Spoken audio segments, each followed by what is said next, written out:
back.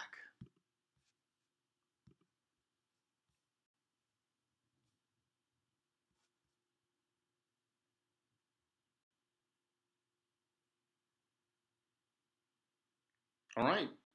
Part two. Trying this again. Trying to see. I played with the settings of my streaming service or my streaming software.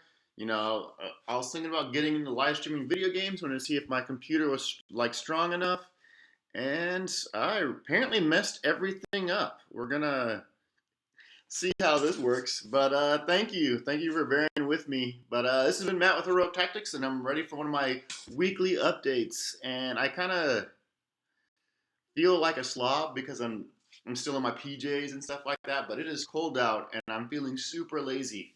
And it's in its high 40s, which I understand is probably not that cold to a lot of y'all, but to a Texan, this is pretty darn cold.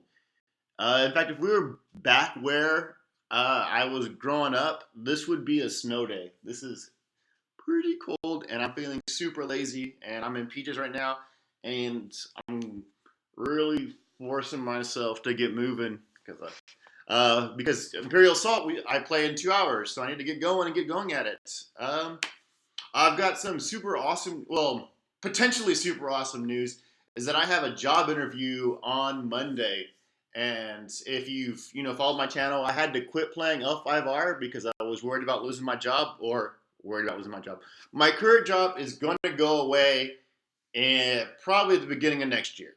And I was a little bit nervous and I was mad at myself for going like full hardcore into a brand new game, well, even though I knew I was possibly going to be unemployed. So I'm crossing my fingers on that. Though I'm trying to like caution myself, even if I get this new job, just to hang out, just kind of chill a little bit before I go back into L5R. But it's super tempting. I made the mistake of not quitting any of the local L5R groups, so I get to see people posting stuff all the time, and I'm like, man, I miss this game. I've played it only like 3 or 4 times, but I miss it. And then, which makes it even worse, is that pretty much everybody in my Imperial Assault group plays it now. So we're getting ready to play Imperial Assault, and they're talking about their clan crabs and clan crab clan decks and their dragon clan decks, and I'm like, man, I missed that. That was fun. I can't wait. Or I hope to get back into that soon again. I'm pretty excited because I made a new team. If you can see right there, this is probably one of my first ever like good teams, and it's kind of embarrassing to say because I pretty much like copied the local meta. What's been going on in the local meta? I mean, we've got no surprises. We've got Gideon, we've got 3PO, we've got Hera. I don't know if that's surprising to anybody if you're running Rebels, which Rebels seem to be dominating our local meta. So running those. Alliance troopers for murdering from far. Han Solo with his new stupid attachment, which makes him so gross. It's a potential, 2 to 3 attacks a turn. That's messed up, super messed up. It's so good. It's so good. You move him last, you're you're gonna get an attack off, then you shoot attack off again, and then you use his special ability next turn. So like his unique card. I make my own luck, and you go first again. He's doing like 3 or 4 unanswered attacks, and that's really uncalled for. I got Jin. She's 5 points. I've always was intrigued by her, but it wasn't until I saw members of my local meta, Simon and Don, kicking butt with her that I was like, okay, well, I got to really look into her more. You know, she's got cunning, so every surge protection she rolls, she gets a shield, and C3PO just hangs out surge protections, so you kind of keep them together, and then plus you kind of throw her out there to a point.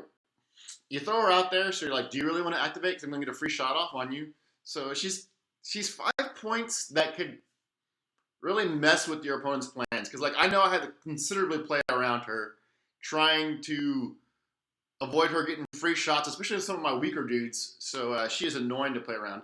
Um, I had 4 points left over. I didn't really 100% know what I wanted to do with it. I'm trying R2D2 out. He's 3 points. He can draw me another card. He can last ditch effort attack. Like no one's gonna really hunt down out. I can have camp him on a terminal or camp him on an objective. No one's really gonna hunt down R2D2 and take him out. And worst case scenario, I use him for take initiatives. Not worst case scenario, a good case scenario. He's somebody who's not gonna be doing a lot, so I use him for take initiative. I'll take that turn back or that initiative back, please. Finally, rounding my team out to had 1 point left was diplomatic mission, and I put it on my team because I forgot I can't use rogue smuggler and on a diplomatic mission on Han. So it's probably not going to make the cut. It's probably going to go kapoof somewhere else. I was thinking maybe survivalist on the Rangers. Give them the ability to heal while they're outside. Yeah. But as it stands on a diplomatic mission, I'm not going to be attacking with Gideon much, so I figure I get a victory point per turn, and average game lasts, or at least the games that I've been playing, I've lost in like 3 or 4 turns, maybe 4 turns, 4 or 5 turns. I've lost that fast, so I'm thinking an extra 4 points could have made a difference because there's a couple where it really came down to the end. So if I don't do anything, no actual attack with him, and gain the victory point, that could be fun. But like I said, it's probably going to get cut.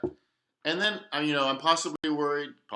I'm possibly considering, dumping on diplomatic mission R2D2 and Jin for Drakata, whatever, the Wookiee from Heart of Empire, because Dawn ran her last week and she was awesome, like super awesome. Of course, if I do that, I'm literally running Dawn's team, so it's like, right now I'm basically copying his team, but now I'm literally copying his team, or I'm copying teams that he's made before. So it's, coming from a HeroClix background where the possibility to make all these teams, the possibility to make thousands, well not thousands, but like all these teams, the possibility, I kind of prided myself on trying to make unique teams, but there's just so many viable figures. There's just only so many viable figures in Imperial Assault that, of course, you're going to be seeing the same stuff over and over and over again. So it's, yeah. I gotta put this ego trip aside of making unique teams and just go, the stuff is the best for a reason. People make these teams because teams are good, and I just gotta let myself go on that. But this is my team. I'm probably gonna try to do a live update tomorrow, telling you how it went, go more into my command cards, tell you how they did, just a more in-depth version of this team, why this rebel team, and tell you how they did. So if you're into that, it'll be about, like I guess, 11. It'll be about lunchtime if you're on the central or East Coast. For you Californians out there, this is like your breakfast time. Get your coffee and talk about Imperial Assault. But yeah, I'll go over to my team tomorrow. Thank you for watching. This has been Matt with Heroic Tactics, and may all your dice roll hot.